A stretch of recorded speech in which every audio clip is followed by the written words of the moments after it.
बिस्मिल्लाहिर्रहमानिर्रहीम, अस्सलामु अलैकुम। उर्दू पॉइंट न्यूज़ रूम में खुश आमदीद। मैं हूँ आपका मेज़बान रुखशान मीर। नाज़रीन, आज अपने प्रोग्राम में मशरिक़ वुस्ता की पॉलिटिक्स पर बात करेंगे क्योंकि एक गैर मामूली तब्दीली मुरतब हुई है। खलीजी सरहदों ने कतर का बायकॉट कर दिया है और ये यकीनन एक गैर मामूली खबर है। ना सिर्फ बायकॉट किया है बल्कि एयर ट्रैवल पर भी पाबंदी आयद कर दी है। और ये 4 ममालिक जिन्होंने कतर का बायकॉट किया है, जिनमें सऊदी अरेबिया, UAE, बहरीन और इजिप्ट शामिल हैं, इन्होंने एक हदायतनामा जारी किया है कतर के नाम। और इस हदायतनामे का मतन ये है कि कतर अपने वो तमाम डिप्लोमेट्स, यानी अपने वो तमाम सफ़ीर जो इन 4 ममालिक में रह रहे हैं, यहाँ पर अपने फ़राइज़ सर अंजाम दे रहे हैं, उन्हें जल्द अज जल्द कतर वापस बुला लिया जाए। और वो तमाम शहरी जो कतर नेशनल्स हैं, कतर में रहने वाले हैं, कतर में पैदा होने वाले हैं, मगर नौकरी या तालीम हासिल करने की गर्ज से इन 4 ममालिक में रिहाइश पजीर हैं, कतर अपने उन शहरियों को भी वापस बुला लें। इन 4 ममालिक ने 15 दिन का टाइम दिया है कतर को, और ये यकीनन एक गैर मामूली अल्टीमेटम है। और ये पूरा होता दिखाई भी नहीं देता, क्योंकि इतने कम अरसे में इतना बड़ा आपने एक उसको ज़िम्मेदारी दी, एक इतना बड़ा हुक्म जारी किया कतर के लिए, तो ये मुमकिन नहीं दिखाई देता। साथ ही साथ ये बात भी काबिल गौर है कि कतर एक छोटा मुल्क तो है, मगर अमीर तरीन मुल्क भी है। और पाकिस्तान के साथ कतर के ताल्लुक़ किस कदर बेहतर हैं, खुशगवार हैं, आप सब बाखूबी वाकिफ़ हैं। तेल का लेन देन हो या गैस हो या कतरी ख़त का मामला हो, यानी कतर की जो थानी फैमिली है, जो उनकी रॉयल फैमिली है, रूलिंग फैमिली है, उनके साथ भी पाकिस्तानी हुक्मरान के ताल्लुकात बेहतर हैं। तो पाकिस्तान अब इस सारे मामले में जो ये कॉन्फ्लिक्ट पैदा हुआ है मिडल ईस्ट में, इसमें अपना किरदार किस तरह से अदा करेगा और पाकिस्तान को क्या करना चाहिए। कुवैत ने ये कहा है कि वो सालिसी का किरदार अदा करेगा कतर और इन 4 खलीजी ममालिक के हवाले से।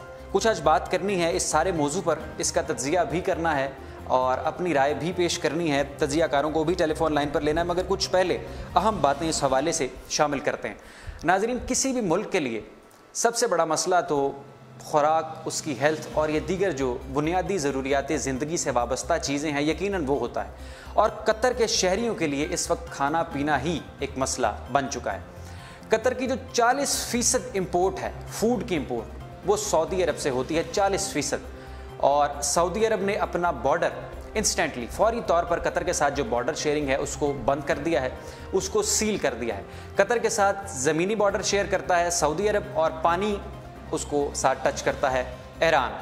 और ये कहा गया है, जो ये 4 ममालिक हैं उनकी तरफ से ये मौक़िफ़ अपनाया गया है कि ईरान के साथ कतर के ताल्लुक़ बेहतर हैं, चूँकि सऊदी अरब के बेहतर नहीं, और कतर के ईरान के साथ ताल्लुक़ात बेहतर हैं। एक ये वजह बताई गई है।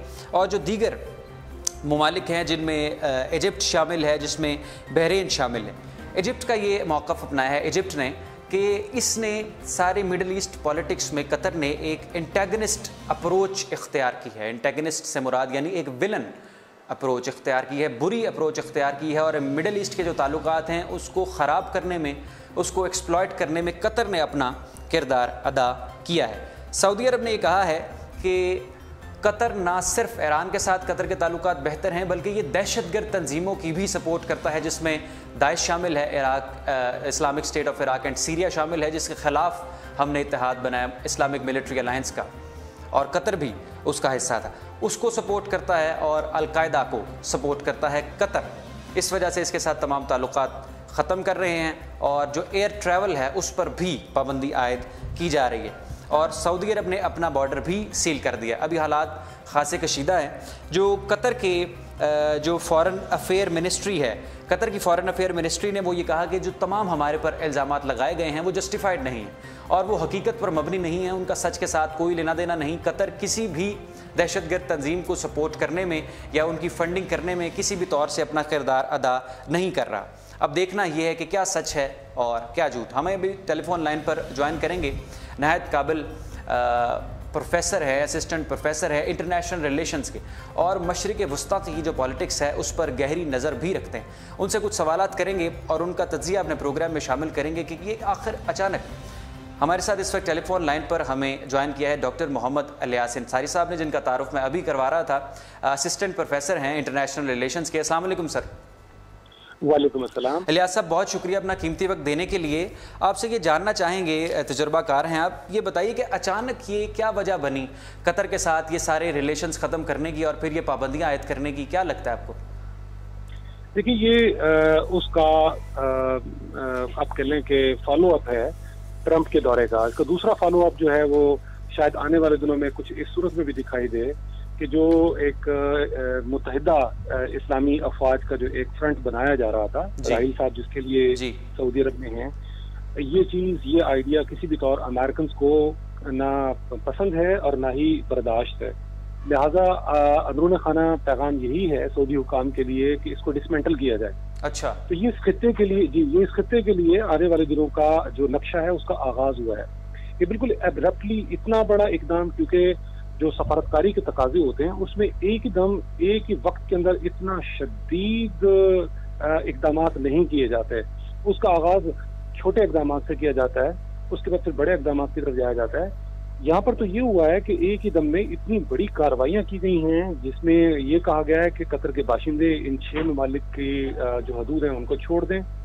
दूसरे ये कहा गया है कि इनकी जो एयर स्पेस है, फिजाई हदूद है, उसको कतर के तैयारे जो हैं वो इस्तेमाल नहीं कर सकेंगे। अब कतर की सूरत हाल ये है कि कतर का जो जमीनी ताल्लुक और राब्ता है वो सऊदी अरब के साथ है। दरमियान में समंदर है, खलीज फारस है, दूसरी जानिब है, और दुनिया की जो टॉप क्लास एयरलाइंस हैं उनमें जो है वो कतर एयरवेज है। अब इकोनॉमिकली जो है वो उसको नुकसान पहुंचाने के लिए, प्रेशर डालने के लिए यही कहा गया है जी कि वो इन ममालिक की फिजाई हदूद को इस्तेमाल नहीं कर सकेंगे कतर की जो फ्लाइट्स हैं। एज अ रिजल्ट अब वो उनको ईरान के रास्ते, दूसरे जो रास्ते इख्तियार करने पड़ेंगे, उससे करोड़ों डॉलर का जो है वो एक बहुत बड़ा फर्क आएगा। ऑपरेशन के अंदर अखराजात बढ़ेंगे, टाइम का इजाफा होगा, ईंधन का भी खर्चा बढ़ेगा। तो ये सारे के सारे प्रेशर्स हैं। तो ये बुनियादी तौर पे जो चीजें थी, छोटे मोटे इख्तलाफात तो पहले भी चले आ रहे थे कतर के साथ, और कतर की जो इस खित्ते में पॉलिसी है वो थोड़ी सी मुख्तलिफ है। वो मुख्तलिफ इस सेंस में है कि उसने इसराइल को भी तस्लीम किया हुआ है, तो दूसरी जानिब वो हमास की भी हामी है। यानी तीसरी तरफ जो है वो उन्होंने इख्वान मुस्लिमून जो है उसको भी तस्लीम किया हुआ था, और जो है उनका अल जजीरा टीवी जो है वो अरब ममालिक के अंदर अपनी इंडिपेंडेंट जो है वो वॉइसेस भी दे रहा था। तो ये काफी यूनिक और काफी डिफरेंट पॉलिसी है एक छोटे से मुल्क की इस पूरे खित्ते के अंदर। जी, अच्छा डॉक्टर साहब, ये फिर उसको जो इत्तेहाद है इस्लामिक मिलिट्री अलायंस, उसको टारगेट करने का ये स्टेप था आपके? मुझे जी मेरे एनालिसिस मुझे ये कहते हैं कि बुनियादी तौर पे ये उसकी तरफ बढ़ने वाला पहला कदम है, और इस किस्म की यूनिटी को खत्म करने के लिए यहीं पे दरार डाल दी जाए कि उस इत्तेहाद को आगे परवान ही ना चढ़ने दिया जाए। ये वो प्रेशर है जो जिसके तहत जो है ये पहला वार किया गया है कतर के ऊपर। ठीक है। अच्छा डॉक्टर साहब, कतर के जो फॉरेन अफेयर्स के मिनिस्टर हैं उन्होंने कहा कि तमाम जो इल्ज़ामात हम पर लगाए गए हैं ये बेबुनियाद हैं, उनके कोई सबूत नहीं। मिसाल के तौर पर दहशतगर्द तंजीमों की फंडिंग। तो आपकी रिसर्च क्या, आपके मुताले से आपको क्या लगता है कि कतर क्या इन सरगर्मियों में मुलव्विस था या ये सिर्फ इल्ज़ामात ही हैं?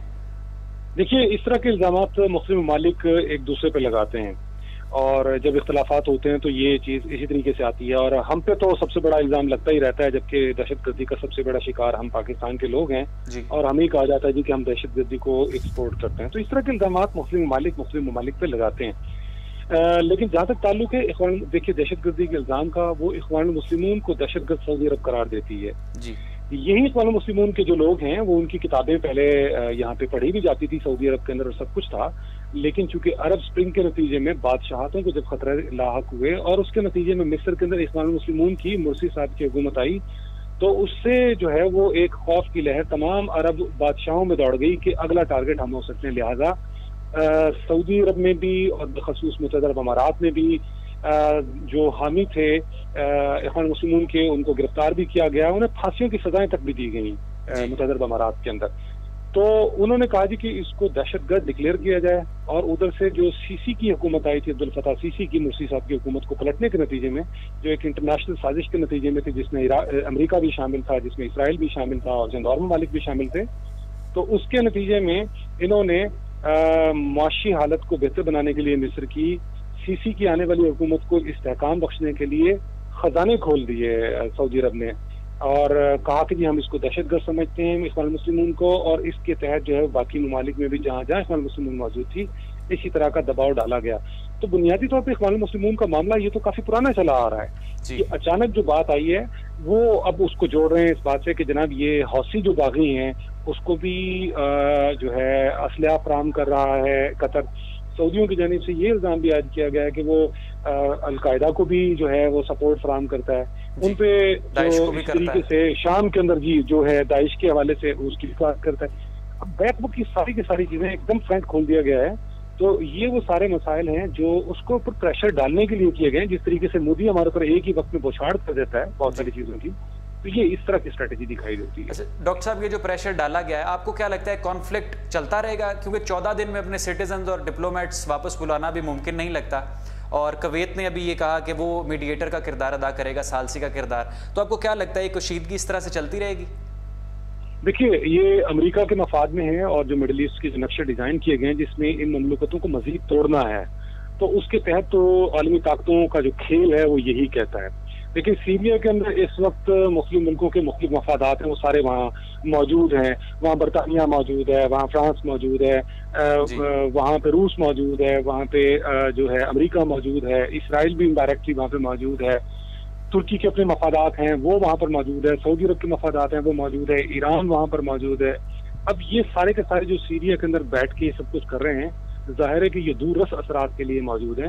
ये उस ग्रेटर गेम का, उस खित्ते के लिए ग्रेटर गेम का एक हिस्सा है जिसके अंदर इस इलाके को मुसलसल इंतशार का शिकार रखना है, और ये उसी सिलसिले की एक कड़ी है।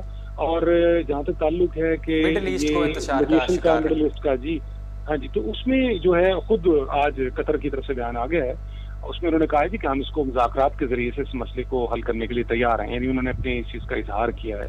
तो अब ये बेसिकली जो गेम जो है वो वाशिंगटन में बैठ के की जा रही है, तो वहाँ देखिए कि वहां से क्या अहकामात आते हैं और उसके नतीजे में क्या बात बनती है। ये अब आने वाले एक आध दिन के अंदर सूरत मजीद बाजी हो सकेगी। जी डॉक्टर इलियास अंसारी साहब की राय आपने जानी। उनका कहना था कि अमेरिका इसके पीछे लगता है। डॉक्टर साहब आखिरी कमेंट आपका। जी हमारा उनके साथ रब्ता मुनक़ता हो गया है। डॉक्टर इलियास अंसारी साहब हमारे साथ मौजूद थे, असिस्टेंट प्रोफेसर इंटरनेशनल रिलेशंस के, और उनका तज्ज़िया आपने जाना। एक सवाल तो बाकी था मगर रब्ता उनके साथ मुनक़ता हो गया। कुछ बात करते हैं पाकिस्तानी पॉलिटिक्स के हवाले से। निहाल हाशमी साहब, सेनेटर निहाल हाशमी साहब का वीडियो क्लिप तो आपने मुलाहजा किया, जिसमें वो JIT के मेंबरान को और सुप्रीम कोर्ट के जजेस को धमकियां दे रहे थे और कह रहे थे कि हम आप पर और आपके बच्चों पर ज़मीन तंग कर देंगे। जैसे ही वो वीडियो मंजर-ए-आम पर आई तो पाकिस्तान मुस्लिम लीग नवाज़ ने उनकी पार्टी रुकनीत को मुअत्तल तो कर दिया, साथ ही साथ उन्होंने अपने जो सेनेटरशिप है उससे उन्होंने इस्तीफ़ा भी दे दिया। मगर आज उनकी चेयरमैन सेनेट से मुलाकात हुई है निहाल हाशमी साहब की, और निहाल हाशमी साहब ने चेयरमैन सेनेट को कहा कि उनसे गलती हो गई। निहाल हाशमी साहब का यह कहना था कि जज्बात में आकर उन्होंने इस्तीफ़ा दे दिया और अब वो चाहते हैं कि चेयरमैन सेनेट उनके इस्तीफ़े पर गौर ना करें, इस्तीफ़े को कबूल ना करें। उन्होंने दबाव में आकर ऐसा काम कर दिया। निहाल हाशमी साहब का जो वीडियो था उसका बैकलैश बहुत ज़्यादा है, और पाकिस्तानियों ने इसको तमाम मकतब फ़िक्र से ताल्लुक़ रखने वाले और तमाम सियासी जमातों से ताल्लुक़ रखने वाले, बिलखुसूस मुस्लिम लीग नवाज़ के जो फॉलोअर्स थे और जो सपोर्टर्स थे, सिवाय चंद देख के उन्होंने निहाल हाशमी साहब को निशाना तनकीद बनाया कि कैसी आप ज़ुबान जजेस के लिए और JIT के मेंबरान के लिए इस्तेमाल कर रहे हैं, आपको सोचना चाहिए। और जजेस ने भी, सुप्रीम कोर्ट के जजेस ने भी यही बयान दिया, यही रिमार्क्स दिए कि हमने आमिरों का दौर देखा है, डिक्टेटर्स का दौर देखा है, मगर ऐसी ज़ुबान किसी ने भी इस्तेमाल हमारे बारे में नहीं की, हमारे ख़िलाफ़ नहीं की। तो अब इलेक्शन सर पे हैं, 2018 के इंतखाबात सर पे हैं, और निहाल हाशमी ने इस्तीफ़ा पहले देकर आप वापस ले रहे हैं। इसका क्या रद्द-ए-अमल आएगा ये तो वक्त बताएगा। रुखशान मीर को दीजिए न्यूज़ रूम से इजाज़त। इंशाअल्लाह आपकी खिदमत में दोबारा हाजिर होंगे। अल्लाह हाफ़िज़।